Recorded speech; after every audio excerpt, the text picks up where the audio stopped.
Bonjour à tous, j'espère que vous allez bien pour cette première vidéo de 2022. Donc on va faire le montage d'une nymphe, un modèle comme celui-ci, un modèle que j'ai utilisé la saison passée et qui était assez intéressante. Donc à l'étau, j'ai placé un hameçon NYSA en taille 12 avec une bille tungstène 3,5 noir métal. En fil de montage, je vais prendre ce que j'ai sous la main. J'avais un 6-0, je voulais du 6-0, donc peu importe la couleur, il ne va pas apparaître, donc on peut prendre ce qu'on a sous la main. Donc là, un 6-0, pourquoi? D'habitude j'utilise, c'est vrai, beaucoup le 14-0, mais là c'est pour grossir le corps un peu plus rapidement, donc je préfère partir sur un fil plus gros, ça évite de faire des tours de porte-bobine pour rien. Donc là on obtient tout de suite quelque chose en faisant quelques tours un peu plus gros. Alors au départ là c'est pour faire notre boule de fil pour le maintien de la bille contre l'œillet. Bon, ça c'est quelque chose qu'on a déjà vu plusieurs fois. Je fais une espèce d'olive en fil de montage que je viens ensuite plaquer contre la bille, ce qui la maintient contre l'œillet. Ensuite on poursuit notre sous-corps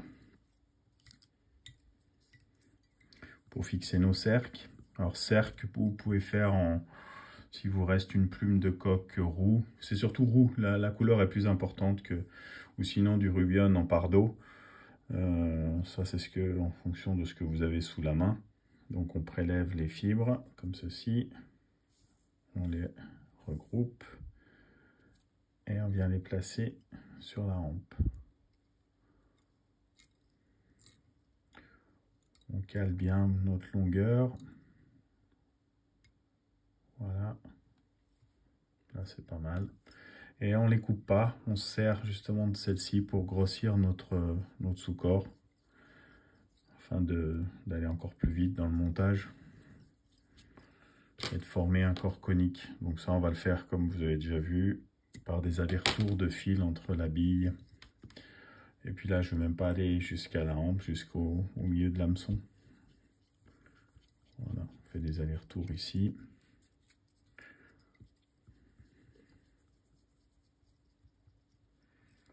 J'insiste un peu plus sur le devant. Ensuite, on va utiliser pour le corps une gaine Semperfli. Alors, c'est une plaquette comme ceci. Alors, vous avez deux teintes, noir et green. J'essaie de vous faire voir les reflets.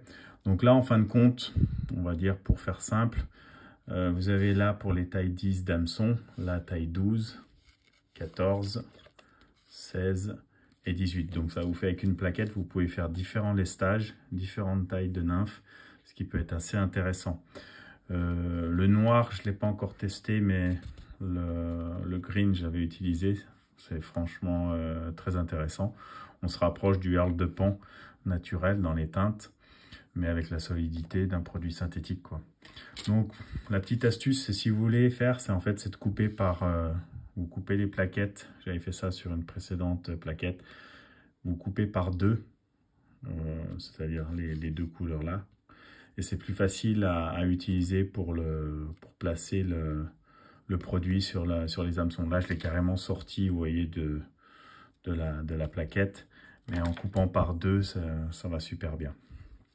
Donc c'est une espèce de gaine qui s'aplatit avec des super reflets. Donc là on vient la placer derrière la bille, toujours pour grossir notre corps, et on vient la mettre contre les cercles pour commencer l'enroulement. Voilà, là je viens me replacer derrière la bille et on va procéder aux enroulements. Voilà, donc on peut l'aplatir, vous voyez, facilement.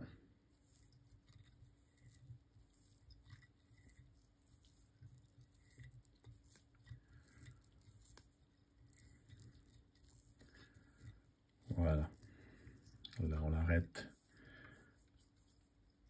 à la bille.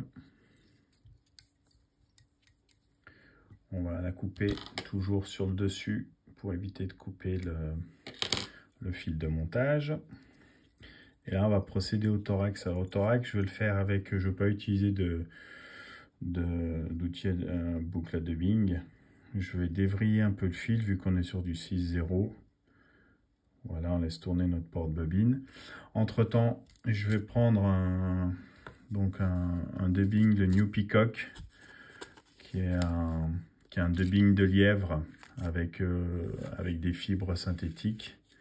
Donc c'est celui-ci, là il est dans la gamme de couleurs. Mais en fin de compte, vous pouvez très bien prendre un dubbing de lièvre auquel vous ajoutez de l'ice dub et vous avez un produit assez similaire. Donc c'est en fait pour apporter un peu de brillant et puis un peu de texture et de volume de par le lièvre. Donc voilà, on prend très peu. Pour ouvrir notre fil, on l'aplatit. Ça on a déjà vu plusieurs fois. Une aiguille à machine à coudre, c'est ce qui va super bien. C'est très pointu. On trouve ça dans le commerce.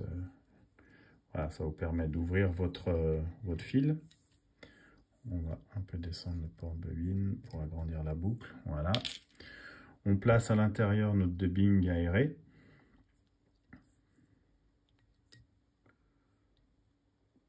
Voilà. Dans un premier temps, on l'allonge un peu. Et puis ensuite, on va vriller. Ça, on avait déjà vu. Il suffit de faire vriller son porte-bobine, ce qui va revriller le fil et par là même, vous voyez, emprisonner votre dubbing et les fibres à l'intérieur. Voilà. Donc on fait tourner le porte-bobine sur lui-même. Ensuite, avec notre doigt, on fait vriller en remontant. En fin de compte, ça vrille notre mèche. Voilà, donc là on va faire notre thorax. Donc on va partir un peu sur l'arrière de la mouche pour répartir de nouveau les bonnes proportions. Voilà. Donc là j'ai, vous voyez, là j'ai un peu trop de, à mon goût j'ai un peu trop de dubbing. C'est très simple, on enlève. Que si on avait passé notre fil à la poix, ça aurait été plus compliqué. Là au moins, ça on peut le récupérer, c'est propre, c'est pas collant. Et là, on tire nos fibres sur l'arrière pour bien venir se mettre derrière la bille et bien le coincer. Et là, on tire sur le bas, ce qui va faire que votre fil va passer sur la partie la plus étroite du corps. On sent, ça fait un cloup. Et là, ça veut dire que tout est bien maintenu. Donc, on va quand même assurer avec une première ligature. Donc, vous voyez, comme je vous ai dit, le fil ne va pas se voir, ne sera pas apparent. C'est pas la peine de... Voilà. Il ne se voit pas la peine, vous utilisez ce que vous avez sur votre porte-bobine. Donc on pourrait très bien laisser la mouche comme ça. Moi l'année dernière, je mettais une goutte de résine UV dessus et entre temps, Laser a sorti la tag. Donc produit qui est beaucoup plus épais que la classique, donc qui coule moins. C'est très intéressant. Je vais vous faire voir l'utilisation, mais avant tout, un petit outil tout bête à faire, une vieille brosse à dents.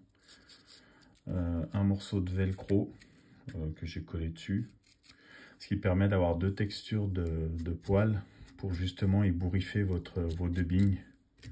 Voilà. C'est tout bête, ça vaut pas un clou et ça marche super bien. Donc des fois, donc ça on brosse sur le bas nos fibres, mais bon, si vous mettez une goutte de résine ici, on voit que là il y a plein de fibres, ça va faire quelque chose de super moche. Bon, alors après, de là, ce que le poisson, ça lui pose problème, je pense pas, mais c'est surtout pour nous, quoi. Donc, il suffit de vous saisir des fibres de dubbing, faire attention au cercle à l'arrière, et puis à l'aide d'un briquet, vous rapprochez et vous brûlez juste le dessus. Voilà, comme ça, vous avez une partie, on voit bien lisse. Pour le bas, moi, je suis contre le coup de ciseau. Vous avez des ongles. On arrache, ça fait quelque chose d'irrégulier, c'est beaucoup plus joli. Voilà. Donc maintenant l'utilisation du Super Tag, donc un produit qui est quand même hyper épais. Vous allez avoir quelques petits soucis, enfin vous allez penser avoir des soucis en essayant de faire sortir, c'est faut bien appuyer sur le flacon. Et si on trouve le milieu, vous allez voir, ça va tout seul. Donc moi, je mets une première couche, comme ceci. Et je fais pénétrer à l'intérieur des fibres quand même. Je vais jusque sur la bille, hein. Ça tiendra, il n'y a pas de souci. Un coup de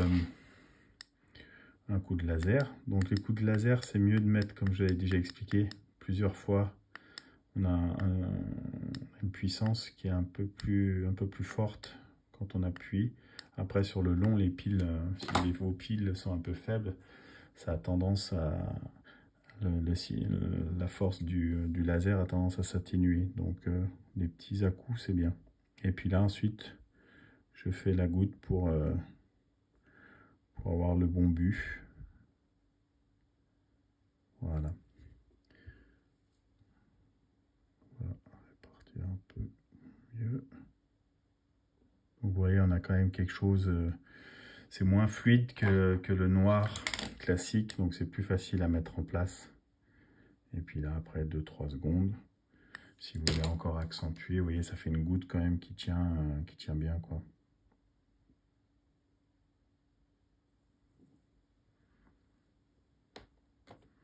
On peut même avec d'une aiguille. Voilà, je vais faire avec le whip finish. Voilà, quelque chose d'avoir un profil assez intéressant.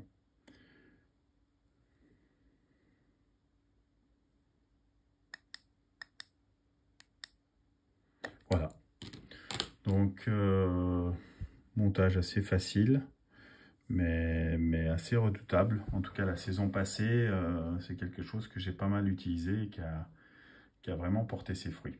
Donc voilà, bah écoutez, bon montage et au plaisir.